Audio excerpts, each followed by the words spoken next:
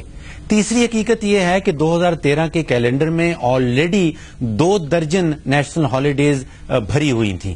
اب یکمخت آپ 3 ایڈیشنل چھٹیاں دے دیتے ہیں، یعنی کہ آپ نے سال کی 15% زیادہ چھٹیاں بڑھا دی اور اچانک ہی بڑھا ڈالی۔ بزنس مین کے پاس تو بے تحاشا پلیٹ فارم ایسے ہیں جس میں کھڑے ہو کے وہ اپنی ناراضگی کا اظہار کر سکتا ہے۔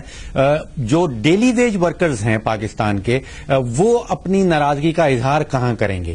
اب حالات کچھ ایسے ہیں کہ 18 کروڑ پاکستانیوں میں سے 9 کروڑ پاکستانی ایسے ہیں جن کو کہ 3 وقت کا کھانا میسر نہیں ہو رہا، اور اگر آپ 3 سے بڑھا کے 6 چھٹیاں کر دیتے ہیں تو پھر یہ 3 کی جگہ یہ کھانے کا جو تعداد ہے وہ 2 پہ پہنچ جائے گی یا 1 پہ پہنچ جائے گی۔ تو ناراضگی جو بزنس مین کی ہے میں سمجھتا ہوں وہ بالکل واجب ہے، لیکن اس سے زیادہ ناراضگی جو ہے وہ ڈیلی ویج ورکرز جو ہیں، ان کے پاس کیونکہ کوئی پلیٹ فارم نہیں ہے تو ہمیں ان کی آواز سنائی نہیں دیتی، ان کی ناراضگی جو تو بزنس مین سے بھی زیادہ ہونی چاہیے۔ تو فاروق صاحب، کتنا اس میں آپ اندازہ لگائیں گے کتنا نقصان ہوا ہے کاروبار کو، معیشت کو اس طویل چھٹیوں کی وجہ سے؟ خان صاحب، 35-40 سال پہلے پاکستان کی جی ڈی پی کا 50% سے زائد حصہ جو ہے وہ ایگریکلچر سیکٹر، زرعی سیکٹر سے آتا تھا، اور اس زمانے میں پھر اگر چھٹیاں زیادہ کر دی جاتی تو اس کا جو اقتصادی امپیکٹ ہے، اقتصادی اثر ہے، اقتصادی بوجھ ہے، وہ اتنا زیادہ نہ ہوتا۔ اب یہ حالات ہیں کہ 50% سے زائد جی ڈی پی جو ہے وہ سروسز سیکٹر میں ہے اور 20% سے زائد جو ہے وہ انڈسٹریل سیکٹر میں ہے۔ تو اگر 60 ارب روپے روزانہ کی جی ڈی پی پروڈیوس کی جا رہی ہے تو اس میں سے 40 سے 50 ارب کی جی ڈی پی ایسی ہے جو یا تو انڈسٹریل سیکٹر کی ہے اور یا سروسز سیکٹر کی ہے۔ تو روزانہ کا تخمینہ اگر لگایا جائے تو 40 سے 50 ارب روپیہ روزانہ کا نقصان ہوتا ہے۔ اگر ہم ایکسپورٹس کی طرف جائیں تو 7 سے 8 ارب روپے کی روزانہ کی ایکسپورٹ ہوتی ہے، اور اگر وہ 5 یا 6 دن کے لیے رک جاتی ہے تو ہم سمجھ رہے ہیں کہ 40 سے 50 ارب روپے کا نقصان وہاں پہ ہو جاتا ہے۔ تو لگ بھگ اگر سارے نقصانات جمع کر لیے جائیں تو میں سمجھتا ہوں کہ 6 دن کا نقصان 200 ارب روپے سے زائد کا نقصان پاکستان کی اکانومی کو ہوتا ہے۔ بہت بہت شکریہ جناب فاروق سلیم۔ فاروق سلیم صاحب کہہ رہے تھے کہ کم از کم 200 ارب روپے کا نقصان، تجارتی تنجمنیں کہہ رہی ہیں کہ تقریباً 450 ارب روپے کا نقصان، لیکن اس میں کسی کو ڈاؤٹ نہیں ہے کہ سینکڑوں اربوں روپے کا نقصان ہوا ہے۔ 6 دن پاکستان بند کیا، اس ڈوبتی ہوئی اور دگرگوں معیشت کو یہ بہت بڑا دھچکا لگا ہے۔ کمرشل بریک اور اس کے بعد ذکر کرتے ہیں آج انسداد دہشت گردی کا۔ پاکستان بچاؤ قانون میدان میں اتر گیا ہے، دہشت گردوں نے اس کا جواب دیا۔ آج بلوچستان میں بہت بڑا دہشت گرد حملہ ہوا تھا، کل خیبر پختونخوا میں، عید کے روز بھی خیبر پختونخوا میں۔ اس پوری صورتحال کا جائزہ لیں گے کمرشل بریک کے بعد۔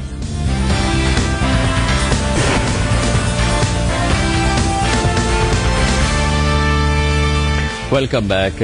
پاکستان میں انسداد دہشت گردی کے حوالے سے تاریخ کے مضبوط ترین اور سخت ترین قوانین کا اجرا کر دیا گیا ہے۔ اس سلسلے میں صدارتی آرڈیننس جاری ہو گیا ہے۔ کوشش یہ ہے کہ پاکستان میں دہشت گردی کی کارروائیوں کے حوالے سے قانون نافذ کرنے والے اداروں کے ہاتھ مضبوط کیے جائیں اور دہشت گردوں کے لیے مثالی سزائیں تجویز کی جائیں۔ اس سلسلے میں قانون نافذ کرنے والے اداروں کو غیر معمولی اختیارات بھی دیے گئے ہیں، گرفتاری کے، نظر بندی کے، اور ان کو تحفظ بھی فراہم کیا گیا ہے۔ دہشت گردوں کو مثالی سزائیں بھی تجویز کی گئی ہے۔ قانون کے حوالے سے اگر قانون نافذ کرنے والے اداروں کو ان قوانین کی ضرورت تھی تو اب وہ بالآخر موجود ہیں۔ کئی سالوں اس سلسلے میں گفتگو ہوتی رہی، لیکن موجودہ حکومت نے اور وزیر اعظم نواز شریف کی کوششوں سے یہ قوانین تیزی سے تکمیل پائے ہیں اور ان کا اجرا کر دیا گیا ہے ایک صدارتی آرڈیننس کے ذریعے۔ کیا دہشت گردوں کی ان قوانین کے حوالے سے حوصلہ شکنی ہوگی یا نہیں؟ فی الحال اس کی کوئی مثال موجود نہیں ہے، اور آج کا واقعہ، بلوچستان میں ہونے والا واقعہ، اس بات کا سب سے بڑا ثبوت ہے۔ آج کا واقعہ ہوا ہے جس میں ایک ٹرین کو حملہ کیا گیا ہے نصیر آباد کے علاقے میں۔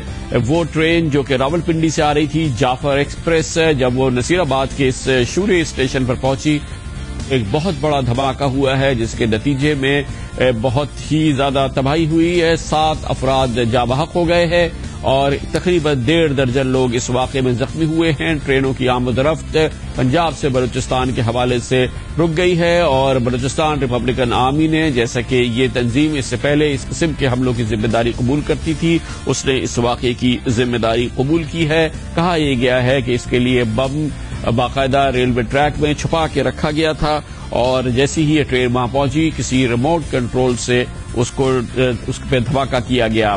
بلوچستان کے نصیر آباد میں ہونے والی اس ٹرین دہشت گردی کی مزید معلومات حاصل کرنے کے لیے جاتے ہیں نصیر آباد ہی، جہاں پر موجود ہیں ہمارے کورسپونڈنٹ ہاشم بلوچ۔ ہاشم بلوچ، بتائیے گا آج کے واقعے کی کیا مزید تفصیلات ہیں، کن کو نشانہ بنایا گیا، اور یہ جو ذمہ داری قبول کر رہے ہیں یہ کون لوگ ہیں؟ جی کامران خان صاحب، آج جو نوتال کے مقام پر ریلوے کا بلاسٹ ہوا اس میں 6 افراد جو ہیں، ایک خاتون سمیت 6 افراد ہلاک ہوئے ہیں، اور اس میں 15 افراد جو ہے اس میں زخمی ہوئے ہیں، اور جو ہلاک ہوئے ہیں ان میں جو ہے ایک کا تعلق جو ہے وہ صادق آباد سے ہے، وسیم احمد ان کا نام ہے، ایک دوسری جو خاتون ہے شریفہ بی بی، اس کا جو ہے سبی سے تعلق ہے۔ ابھی 6 ہلاک ہونے والوں میں سے صرف 2 کی شناخت ہوئی ہے، باقی 4 ڈیڈ باڈیز جو ہیں سول ہاسپٹل ڈیرہ مراد جمالی میں رکھی ہوئی ہیں، ان کی شناخت ابھی تک نہیں ہو سکی ہے، اور اس واقعے میں جو ہے 15 افراد اس میں زخمی ہوئے ہیں۔ اس کے ساتھ جو دیگر زخمی تھے ان کو شبی اور ڈیرہ مراد جمالی منتقل کیا گیا ہے۔ اس کے ساتھ ساتھ یہاں کمشنر نصیر آباد نے ہمیں بتایا کہ جو ہے نامعلوم افراد نے ریلوے ٹریک کے ساتھ ہی جو دھماکے مواد نصب کر کے اسے ریموٹ کنٹرول کے ذریعے ان کو بلاسٹ کیا گیا، جس سے یہ بڑا سانحہ ہو گیا، اس میں قیمتی جانیں چلی گئیں۔ اور جہاں تک ذمہ داری کی بات ہے، اکثر جو ہے بلوچستان کے جو علاقے ہیں، جعفر آباد، نصیر آباد، جو سبی کے علاقے ہیں، ان علاقوں میں اکثر جو بھی کارروائیں ہوتی ہیں وہ جو بلوچ ریپبلکن آرمی کے ترجمان ہیں وہی اس بات کو قبول کرتے ہیں، BRA قبول کرتی ہے، اور اس کے ساتھ آج بھی میڈیا کو ٹیلی فون آئے اور انہوں نے اس واقعے کی ذمہ داری قبول کی۔ یہ آج کا واقعہ تھا، کل بھی ایک بڑا دہلی کا واقعہ ہوا تھا، اور خیبر پختونخوا میں ایک بار پھر پشاور اس کا نشانہ بنا تھا جب ایک پولیس چوکی پر حملہ کیا گیا تھا جس میں 4 پولیس اہلکار جاں بحق ہو گئے تھے، جس کے بعد ان کے عزیز اور اقربا اور دوستوں نے دھرنا دیا تھا سڑک پر، ان کی لاشیں لے کے پولیس اہلکار اور ان کے دوست بیٹھ گئے تھے، اور جس کی وجہ سے پشاور میں خاص طور پہ شاہراہ پر ٹریفک آمد و رفت بھی طرح سے اس پہ اثر پڑا تھا۔ ایک بار پھر ایک نئی تنظیم انصار المجاہدین جو کہ اس سے پہلے اس قسم کے واقعات کی ذمہ داری قبول کر چکی ہے لیکن اس کا نام کم ہی سننے میں آتا ہے، اس نے اس کی ذمہ داری قبول کری، اسی طرح سے جیسے کہ عید کے روز ہونے والے بھیانک دہشت گردی کے واقعے کی ذمہ داری انصار المجاہدین نے قبول کی تھی، جب صوبائی وزیر اسرار گنڈاپور جو کہ اپنے گھر میں ڈیرہ اسماعیل خان میں عید سے مل رہے تھے لوگوں کے لیے، اپنے گھر میں وہ لوگوں سے عید مل رہے تھے، اسی دوران ایک خودکش حملہ آور آیا جو کہ ایک خودکش جیکٹ پہنا ہوا تھا، اور جناب اسرار اللہ گنڈاپور سے عید ملتے ہوئے اس نے اپنے آپ کو دھماکے سے اڑایا، اس میں 10 افراد جاں بحق ہوئے۔ حالیہ دنوں میں یہ دوسرے صوبائی وزیر ہیں جن کا تعلق موجودہ خیبر پختونخوا حکومت سے ہے، جنہیں دہشت گرد حملوں میں ہلاک کیا گیا ہے۔ اس واقعے کے فوراً بعد جناب عمران خان وہاں پہنچے اور ایک بار پھر انہوں نے اس بات کی اہمیت کو زور دیا اور اپنے اس استدلال کو دہرایا کہ دہشت گردی سے مقابلے کے لیے طالبان سے مذاکرات کیے جائیں اور اس میں مزید دیر نہ کی جائے۔ ملک کے اندر جب تک کہ ایک مل کے ایک ساری پولیٹیکل پارٹیز نے جو مینڈیٹ دیا ہوا ڈائلاگ کا، یہ جب تک نہیں ہوتا اور ابھی تک پتہ ہی نہیں ہے کہ کیا ہو رہا ہے. یعنی میں پھر سے کہتا ہوں کہ اگر سٹرکچر ٹاکس ہوں اور کوئی ایسی جگہ ہو جدھر ان کا کوئی نمائندہ بیٹھا ہو، جس طرح امریکیوں نے قطر میں ان کا آفس کھولا ہے، تو پتہ تو چلے کہ کون کیا کر رہا ہے. یعنی ہمیں 3 دھماکے ہوئے ایک ہفتے کے اندر پشاور میں، تینوں طالبان نے کہا ہم نے نہیں کیے، تو پھر کون کر رہا تھا؟ یا ظاہر ہے یہ وہ لوگ کر رہے ہیں جو اس ملک میں تباہی چاہتے ہیں، یہ جنگ ہونا دیکھنا چاہتے ہیں، ہمارے دشمن ہیں. مگر کیا عمران خان صاحب کے پاس اس بات کا ثواب ہے کہ اگر جیسے کہ 2 واقعات خیبر پختونخوا میں عید والے 2 روز اور کل کا جو واقعہ ہوا ہے، ان کی ذمہ داری انصار المجاہدین نے قبول کی ہے، تو کیا طالبان سے مذاکرات ہو جائیں گے تو اس قسم کے دہشت گردی کے واقعات سے جان چھوٹے گی یا نہیں؟ تو پھر اگر نہیں تو ان چھوٹے چھوٹے گروہوں سے کیا علیحدہ علیحدہ مذاکرات ہوں گے؟ گنجلک صورتحال ہے. انصار المجاہدین کے یہ کلیم، اس پر بات کرتے ہیں. اس کے لیے ہمیں جوائن کیا ہے پشاور سے ہمارے سینئر کورسپونڈنٹ مشتاق یوسف زئی نے. بہت بہت شکریہ مشتاق یوسف زئی صاحب. کیا آپ کے پاس معلومات ہیں انصار المجاہدین کے بارے میں، اور تحریک طالبان سے اس کے کیا تعلقات ہیں؟ یہ 2 علیحدہ ہیں یا ایک ہی تنظیم کے 2 نام ہیں؟ کیا ہمارے پاس معلومات ہے؟ جی، یہ انصار المجاہدین نامی تنظیم جو ہے یہ ابھی سامنے آئی ہے، اور ان کے ترجمان ہیں ابو بصیر. یہ اکثر میڈیا سے رابطے میں رہتے ہیں، اور ان کے امیر کے متعلق ابھی تک اطلاعات نہیں ہے کہ اس کے امیر کون ہے. متضاد اطلاعات آ رہی ہے. کچھ لوگ کہتے ہیں کہ اس کے امیر جو ہے، اس کے سربراہ وہ فارنر ہے اور غالباً وہ عرب ہے. کچھ لوگ کہتے ہیں کہ اس کے سربراہ جو ہے وہ اردو سپیکنگ ہے اور ان کا تعلق پنجاب سے ہے. یہ جو تنظیم بنی ہے انصار المجاہدین، تو خود ابو بصیر جو اس کے ترجمان ہیں وہ کہتے ہیں کہ یہ جو لوگ ڈرون حملوں میں مارے جاتے ہیں تو ان کے مطابق اس میں پاکستانی رہائش شامل ہوتی ہے. یہ پاکستانی حکومت کی رضامندی کے ساتھ ڈرون حملے ہوتے ہیں. تو وہ کہتے ہیں کہ ہم پاکستانیوں سے، پاکستانی حکام سے، سرکاری لوگوں سے ان ڈرون حملوں کا بدلہ لیں گے. تو بس سب سے جو اہم مقصد ہے انصار المجاہدین کے قیام کا، تو وہ ڈرون حملوں میں جو لوگ مارے جاتے ہیں ان کا بدلہ لینا ہے. لیکن یہ جو کے پی کے میں لا منسٹر تھے اسرار اللہ گنڈاپور، ان کے اوپر جو خودکش حملہ ہوا، تو اس کی بھی ذمہ داری ابو بصیر نے لی تھی. تو مختلف علاقوں میں یہ لوگ کارروائیاں کر رہے ہیں. آپ کو شاید معلوم ہو کہ شمالی وزیرستان اور جنوبی وزیرستان کے علاقوں میں حکومت نے وہاں پر مقامی طالبان سے امن معاہدے کیے ہوئے ہیں، اور جو باقی تنظیمیں ہیں مثلا تحریک طالبان پاکستان، تو وہ وہاں پر کارروائیاں نہیں کر رہے. لیکن انصار المجاہدین ایک ایسی تنظیم ہے کہ یہ شمالی وزیرستان میں بھی کارروائیاں کر رہا ہے، یہ جنوبی وزیرستان میں بھی کارروائیاں کر رہا ہے، اور یہ پاکستان کے جو مختلف شہروں میں اس وقت جو کارروائیاں ہو رہی ہے تو اس کی بھی ذمہ داریاں انصار المجاہدین لے رہی ہے. یہ خود کو ایک آزاد تنظیم تصور کرتی ہے. یہ کہتے ہیں کہ ہمارا تعلق کسی بھی پاکستانی طالبان گروپ سے نہیں ہے، اور ہم آزادانہ طور پر اپنی کارروائیاں کر رہے ہیں. ٹی ٹی پی کے جو ترجمان ہے شاہد اللہ شاہد، وہ کہتے ہیں کہ ان سے ہمارا کوئی تعلق نہیں ہے، یہ خود ایک آزاد تنظیم اپنے طور پر یہ ساری کارروائیاں کر رہے ہیں. تو اگر یہ اس حوالے سے اگر مذاکرات ہوں گے تو تحریک طالبان سے علیحدہ مذاکرات کرنے ہوں گے، اور اس قسم کی جو تنظیمیں ہیں انصار المجاہدین، ایسی اور بہت سی تنظیمیں ہیں، تو ان سے کیا علیحدہ علیحدہ حکومت مذاکرات کرے؟ جی، یہ بہت بڑا اہم سوال ہے، اور یہ خود بھی میں نے ٹی ٹی پی کی لیڈرشپ اور ان کی جو ترجمان ہے شاہد اللہ شاہد، ان سے کئی بار پوچھی ہے کہ اس وقت یہ کیسے ممکن ہوگی کہ حکومت پاکستان آپ کے ساتھ بھی بات چیت شروع کرے اور وہ انصار المجاہدین کے ساتھ بھی بات چیت کرے، تو یہ پھر کس طرح یہ معاملہ حل ہوگا؟ تو ٹی ٹی پی کی لیڈرشپ ہے وہ یہ سمجھتی ہے کہ اس وقت پاکستان کو کسی اور گروپ کے ساتھ بات چیت کرنے کی ضرورت نہیں ہے. ٹی ٹی پی کی لیڈرشپ سمجھتی ہے کہ اس وقت جو پاکستان میں سب سے بڑا نیٹ ورک ہے ملیٹنٹس کا، وہ تحریک طالبان پاکستان ہے، اور اس کے سربراہ حکیم اللہ مسعود ہے، اور ان کے لوگ بھی جانے پہچانے ہیں کہ کہاں کہاں ان کے نمائندے ہیں. تو وہ یہ خود سمجھتے ہیں کہ اس وقت جو اگر حکومت بات چیت کرنا چاہتی ہے تو پھر ہم سے کرے، اور اگر ہمارے معاملات حکومت سے طے پا جاتے ہیں، اگر ہماری درمیان ایک پیس ہو جاتی ہے، تو پھر وہ باقی جو چھوٹے چھوٹے گروپس ہیں جس طرح آپ نے ذکر کیا انصار المجاہدین کا، تو وہ سمجھتے ہیں کہ پھر ہم ان سے بات بھی کر سکتے ہیں، اور پھر ہم ان کو اپنی کارروائی یا روکنے پر مجبور بھی کر سکتے ہیں. تو میرے خیال میں وہ کافی پر امید ہے کہ یہ چھوٹے چھوٹے گروپس اس وقت پاکستانی کارروائیاں کر رہے ہیں، قبائلی علاقوں میں موجود ہیں، تو پھر ان کے ساتھ ہم بات چیت کر سکتے ہیں. لیکن وہی سمجھتے ہیں کہ اس وقت اگر پاکستانی حکومت نے بات کرنی ہے تو وہ صرف تحریک طالبان پاکستان کی جو لیڈرشپ ہے ان کو کرنی چاہیے. بہت بہت شکریہ مشتاق یوسفزئی ہمارے ساتھ. خبر سے بریک کے بعد ذکر کریں گے پاکستان پیپلز پارٹی کے جمع سال شریک چیئرپرسن جناب بلاول بھٹو زرداری سال میں 1-2 تقریریں کرتے ہیں. 18 اکتوبر کو انہوں نے ایک عوامی تقریر کی ہے، اس میں انہوں نے اس مفاہمتی ماحول کو چیلنج کیا ہے جو ان کے والد اور پاکستان پیپلز پارٹی کے سربراہ جناب آصف علی زرداری نے پیدا کیا ہے.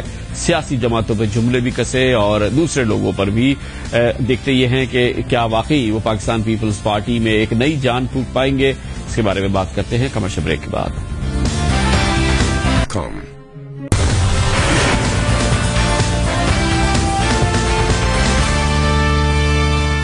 Welcome back. پاکستان کے سیاسی منظرنامے سے طویل غیر حاضری کے بعد پاکستان پیپلز پارٹی کے چیئرپرسن جناب بلاول بھٹو زرداری 18 اکتوبر کو سیاسی منظر پر دوبارہ نظر آئے جب انہوں نے کراچی میں سانحہ کارساز کی 6ٹی برسی پر ایک خطاب کیا.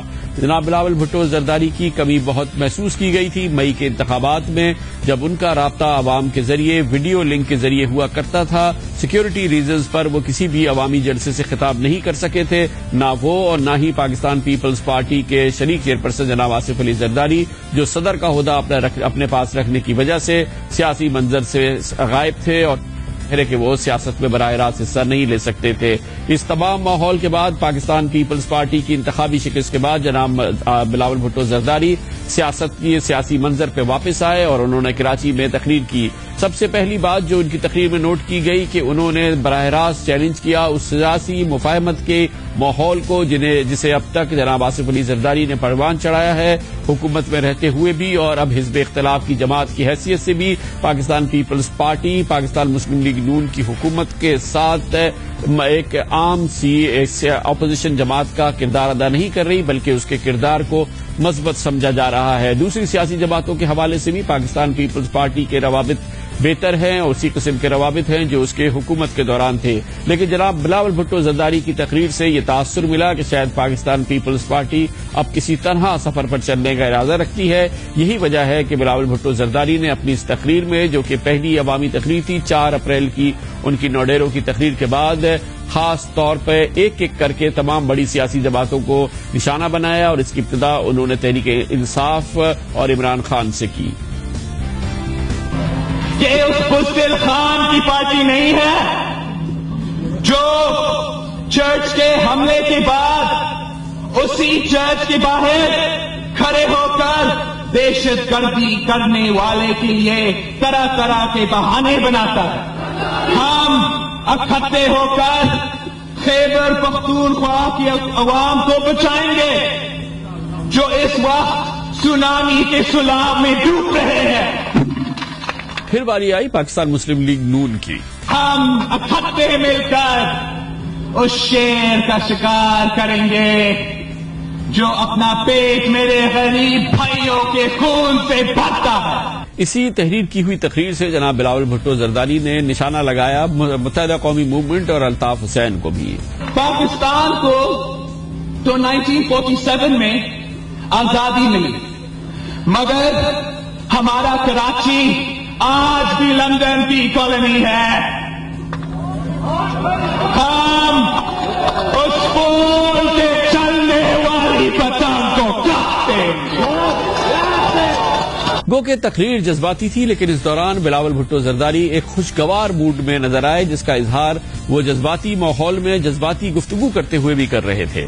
یہ بہادروں کی پارٹی ہے، یہ شہیدوں کی پارٹی ہے، یہ جیالوں کی پارٹی ہے. یہ پیپلز پارٹی کا ہی ایک بہادر جیالہ تھا جس نے اسلام آباد کو بچایا اور وزیر داخلہ کو شرمایا. یہ اپنے جیالوں کا تیر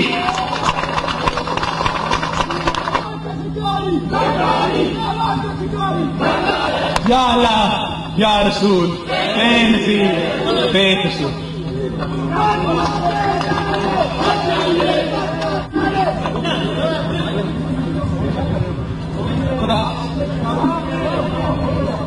پیپلز پارٹی کے ذرائع آج کہتے ہیں کہ بلاول بھٹو زرداری کی سانحہ کارساز کو اس تقریر کو سیاسی تناظر میں دیکھنا چاہیے. جناب آصف علی زرداری فی الحال کسی قسم کی سیاسی تنازع میں کسی سیاسی جماعت کو نشانہ بنانے کا ارادہ نہیں رکھتے، بلکہ ان کی خواہش یہ ہے کہ ملک سیاسی مفاہمت سے آگے بڑھے اور جمہوریت سیاسی مفاہمت کے ذریعے ہی پن پہ پھولے. اس سلسلے میں وہ علیحدہ پیغامات بھی دے رہے ہیں جناب نواز شریف کو، پاکستان مسلم لیگ نون کو، متحدہ قومی موومنٹ کو بھی جناب آصف علی زرداری کا پیغام پہنچایا جائے گا، جس میں بتایا جائے گا کہ سانحہ کارساز کی تقریر کو جناب بلاول بھٹو زرداری کو سیاسی تناظر میں دیکھنا چاہیے. یہ ایک سیاسی تقریر ہے. پاکستان پیپلز پارٹی سیاسی مفاہمت کا سفر جاری رکھے گی. کیا واقعی جناب بلاول بھٹو زرداری عوامی منظر پر آنے سے اور ان کے ایکٹیو ہونے سے پاکستان پیپلز پارٹی میں ایک نئی جان آ جائے گی اور سیاست پہ اس کے کیا اثرات ہوں گے، یہ ہم پوچھتے ہیں. ہمارے ساتھ موجود ہیں ممتاز سینئر صحافی جناب نذیر لغاری. بہت شکریہ لغاری صاحب. اکثر بہت طویل عرصے کے بعد جناب بلاول بھٹو زرداری نظر آئے ہیں، بہت کم یہاں ہوتے ہیں، مہینوں وہ بیرون ملک ہوتے ہیں. آپ کے خیال میں یہ جو تقریر وہ کرتے ہیں جیسے 4 اپریل کو کی، اب آج 18 اکتوبر کو کی، اس کا کیا اثر ہوتا ہے سیاست پہ یا پاکستان پیپلز پارٹی پہ؟ سیاست کے بارے میں اگر انہوں نے یہ سمجھ رکھا ہے کہ یہ ایک جز وقتی اور عارضی کام ہے اور یہ جز وقتی ہی ہو سکے گا، پارٹ ٹائم سیاست کریں گے اور پھر زندگی اور کہیں گزاریں گے، تو ایسی سیاست کے لیے پاکستان میں کوئی سپیس نہیں ہے. بلکہ کسی بھی ملک میں سیاست میں ایسا کوئی سپیس نہیں ہوتا ہے کہ آپ جز وقتی ہیں. سیاست ایک ہمہ وقتی کام ہے، کل وقتی کام ہے، اور سیاست میں کل وقتی ہی رہنا پڑتا ہے. اس کی مثال تو آپ کے سامنے ہے. اگر 18 اکتوبر 2007 کے ایکسیڈنٹ کے بعد لوگ دیکھ رہے تھے کہ اب کیا ہوتا ہے، 130 آدمی مارے جا چکے ہیں، اب کیا ہوتا ہے، اگلے دن بے نظیر بھٹو اٹھیں، وہ ہسپتالوں میں گئیں، وہ لیاری میں گئیں، وہ لوگوں کے زخمیوں کے گھروں میں گئیں، وہ ہلاک ہونے والے کے گھروں میں گئیں، اور اس کے بعد شام کو انہوں نے پریس کانفرنس کی. تو اگر وہ اس دن غیر حاضر ہو جاتی تو بے نظیر ایرلیونٹ ہو جاتی. اور اس وقت تک بلاول اگر محض ایک تقریر کرنے کے لیے آئیں گے اور چلے جائیں گے تو پھر وہ ریلیونٹ نہیں رہیں گے. سوسائٹی ایسے کسی بھی سیاستدان کو، اور بالخصوص ایسے سیاست جس کے اوپر اتنی بڑی پارٹی کی لیگیسی ہو، جو پارٹی اتنی بڑی پارٹی ڈیپینڈ کرتی ہو جن کے اوپر، وہ ایسا نہیں کر سکتے. اور یہ سیاست جو ہے یہ تو رئیس فروخت کی طرح جو انہوں نے کہا تھا کہ جی عشق وہ کار مسلسل ہے کہ ہم اپنے لیے ایک لمحہ بھی پس انداز نہیں کر سکتے. تو یہ تو کار مسلسل ہے سیاست میں تو آپ ایک لمحہ بھی پس انداز نہیں کر سکتے. ایک لمحہ بھی اگر آپ چک جاتے ہیں تو آپ چک جاتے ہیں. یہی ہوا تھا الیکشن میں جو گاڑی نے مس کی ہے وہ یہ تھی کہ بلاول جو ہے وہ نہیں تھے سین پر. لوگ بلاول سے ملنا چاہتے تھے، لوگ بلاول کو دیکھنا چاہتے تھے، وہ اس کو سننا چاہتے تھے، لیکن بلاول اس موقع پر موجود نہیں تھے. اب ایک بڑا گیپ ہے، بڑا فاصلہ ہے، اور وہ فاصلہ یہ خود کیسے فل کرتے ہیں، یہ ان کے لیے اپنے لیے ایک بڑا سوال ہے کہ وہ کیا یہ فاصلہ فل کر سکتے ہیں کہ نہیں کر سکتے ہیں، اس منزل کو عبور کر سکتے ہیں کہ نہیں کر سکتے ہیں جو فاصلہ ان کی طرف سے پیدا ہوا ہے. اب ماسز کے درمیان اور بلاول کے درمیان کوئی رابطہ نہیں ہے، کوئی واسطہ نہیں ہے. وہ ایک تقریر جو انہوں نے گڑی خدا بخش میں کی تھی اس کے بعد سے ان کا ماسز کے ساتھ کوئی رابطہ نہیں ہے. اب انہیں اگر سیاست میں رہنا ہے ایک کل وقتی سیاستدان کے طور پر رہنا ہوگا. بہت بہت شکریہ جناب. نذیر لغاری ہمارے ساتھ تھے. کمرشل بریک کے بعد ذکر کریں گے. وزیر اعظم نواز شریف اب امریکہ کے دورے پر ہیں، واشنگٹن میں موجود ہیں، اہم ملاقاتیں بھی کر رہے ہیں. امریکہ بھی پیغام دے رہا ہے پاکستان کی قوم کو بھی اور جناب نواز شریف کو بھی کہ وہ ٹھوس مدد کرنا چاہتا ہے، اور اس سلسلے میں پاکستان کے لیے امریکہ نے جو رقوم مختص کی تھی، طویل عرصے سے پھنسی ہوئی تھی، وہ ریلیز کر دی گئی ہیں. اور پاکستان کو تقریباً $1 ارب سے زائد ملنے والے ہیں. اور اب نواز شریف صاحب کے واشنگٹن میں مزید کیا اہداف ہیں، اس پر بات کرتے ہیں کمرشل بریک کے بعد.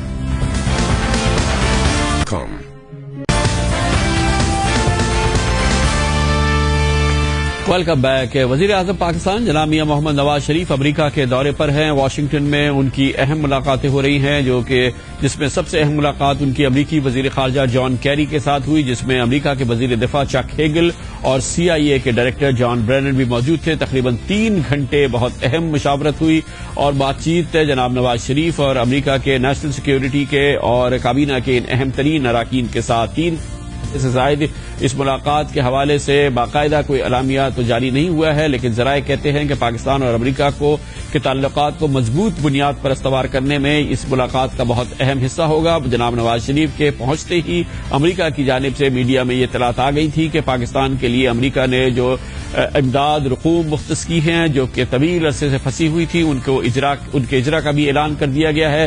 تقریباً 1.6 ارب ڈالر پاکستان کو اس حوالے سے آئندہ چند ماہ میں ملیں گے، اور اس رقم حصہ پاکستان کو پہلے ہی پہنچا دیا گیا ہے۔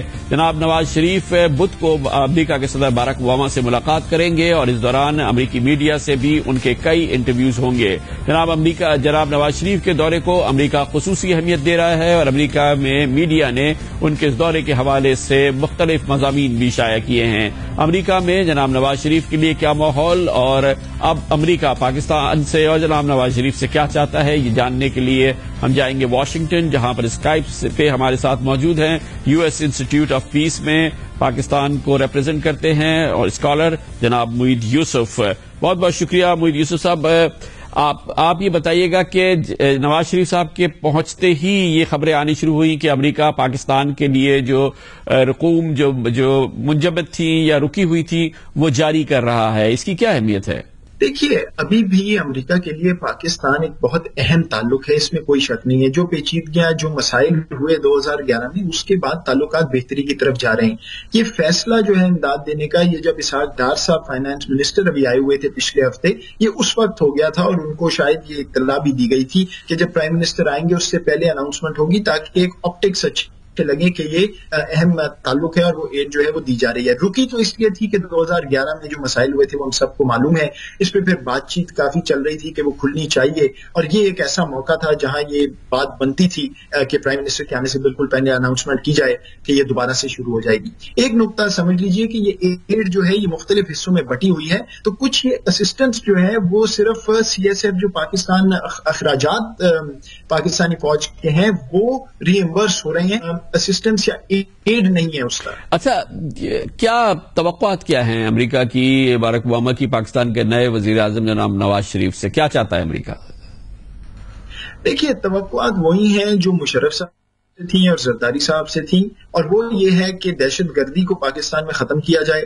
جو عناصر ایسے ہیں جو پاکستان کی سرزمین استعمال کر کے افغانستان میں حملے کر رہے ہیں ان کو روکا جائے، اور ہندوستان میں جو حملے ہوتے ہیں اگر ان کا کوئی ناطا جڑتا ہے تو وہ بھی روکا جائے۔